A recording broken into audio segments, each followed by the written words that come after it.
ఇంకా ఆశ్చర్యం, ఈ మధ్యకాలంలో మీరంతా ఆయన వింటారు, Y V Subba Reddy PA, Y V Subba Reddy PA, Y V Subba Reddy PA అని పేరు. ఆయన పేరు ఏం పేరు? అప్పన్న. అసలు ఇది అప్పన్న ఎవడు పిఏ స్వామి అని చెప్పి నాకే అర్థం కాదు. అసలు ఇది అప్పన్న ఎవడు పిఏ స్వామి అని చెప్పి నాకే అర్థం కాదు.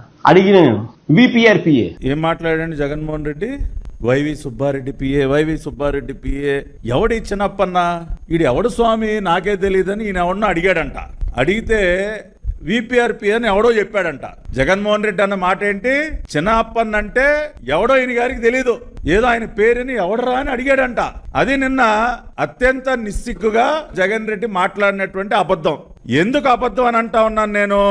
ఎందుకు అంటే ఈ జీవో ఒకసారి మీరు గమనిస్తే జగన్ రెడ్డి ఎటువంటి వ్యక్తో ఏ రకంగా బరి తెగించి అబద్ధాలు మాట్లాడతాడో అర్థమవుతుంది. ఇది జీవో నంబర్ 2234 డేటెడ్ 10/10/2019 అక్టోబర్ 10, 2019 విడుదల చేసినటువంటి జీవో నంబర్ 2234. ఏంటి GO?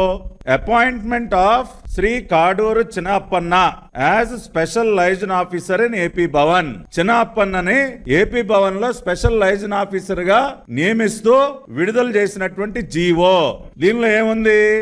Note from principal adviser to CM. ఎవరిదండి note?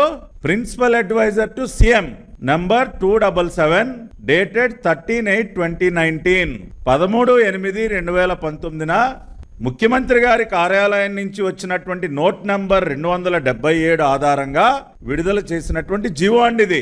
In the reference read above, the principal adviser to chief minister while enclosing the representation of Kaduru Chinnappanna has requested to appoint Chinnappanna as a special liaison officer in AP Bhavan, New Delhi and to issue necessary orders in this regard. అంటే ఎవరండి చిన్నప్పన్నని liaison officer గా నియమించమని చెప్పింది?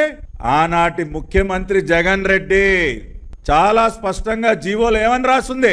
The principal adviser to chief minister while enclosing the representation of Chinnappanna has requested to appoint Chinnappanna as liaison officer in AP Bhavan and issue necessary orders. అంటే చిన్నప్పన్నని Andhra AP Bhavan లో నియమించినటువంటి వ్యక్తి ఎవరు? ఆనాటి ముఖ్యమంత్రి జగన్ రెడ్డి. కానీ నిన్నేం మాట్లాడుతూ ఉన్నాడు? ఎవరి చిన్నప్పన్న అని ఈయన ఎవరిని అడిగాడంట. వాళ్ళు ఏదో చెప్పారంట. అసలు అపాయింట్ చేసిందే నువ్వు కదా జగన్ రెడ్డి. నువ్వే అపాయింట్ చేసి ఏమి అరగనట్టు ఏంటి డ్రామాలు ఆడుతా ఉన్నావు. నిన్న నీకెవడో తెలీదా చిన్నప్పన్న? ఈ మధ్యన విన్నావా ఆయన పేరు? ఈ మధ్యన ఈయన పక్కనున్నాడు అడిగావా ఎవడి చిన్నప్పన్నని? మరి ఇదేంటాయా? ఈ జీవో ఏంటాయా? జీవోలో ఏమని రాశారు జగన్ రెడ్డి? గౌరవ ముఖ్యమంత్రి గారు సిఫార్సు మేరకు చిన్నప్పన్న గారిని మేము ఏపీ భవన్ లో స్పెషల్ లైజన్ ఆఫీసర్ గా నియమిస్తున్నాం అని జీవోలో రాశారయ్యా. కాపీ పంపించమంటావా నీ తాడేపల్లి కొంపకి? మళ్ళీ ఒకసారి చదువుతావా? GO number 2234. చేసేవన్నీ ఇటువంటి 420 పనులు. ఈయనంట నిజాలు చెప్పడానికి మీడియా ముందుకు వస్తాడంట ఒక స్క్రిప్ట్ వేసుకుని. అవి చూసి అందరూ నమ్మాలా? రాష్ట్ర ప్రజలందరూ మళ్ళీ ఒకసారి అర్థం చేసుకోండి. ఈ వ్యక్తి ఎటువంటి వాడో, టీటీడీని దోచుకుని తినడానికి ఆఖరికి ముఖ్యమంత్రి స్వయంగా ఏ విధంగా ఇన్వాల్వ్ అయ్యాడో ఈ జీవో ద్వారా మరొక్కసారి రాష్ట్ర ప్రజలందరూ అర్థం చేసుకోవాలి. అదే విధంగా జగన్ రెడ్డిని నేను సూటిగా అడుగుతా ఉన్నా, నువ్వు సమాధానం చెప్పి జీవోకి.